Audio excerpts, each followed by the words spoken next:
Magluluto ako ng ginataang tulingan mga langga or barilis. Sibuyas, matis,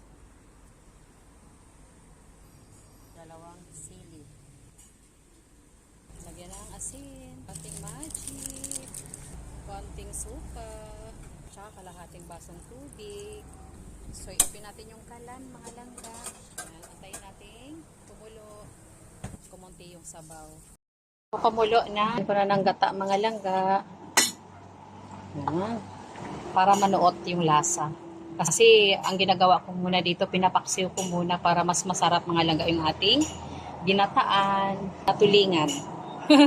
Pan natin hanggang so kumunti lang yung sabaw. Kunti na yung sabaw. Lagay ulit ako ng kukumama nga gata. Instant gata.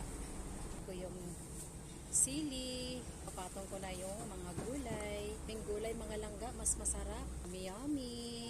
So, palutuin na lang natin yung gulay mga langga. This is it na. This is it na mga langga, yung aking kinataang tulingan or barilis. So, ipakita ko lang ha. Yummy, yummy. Yummy, yummy yung aking ginataang bariles.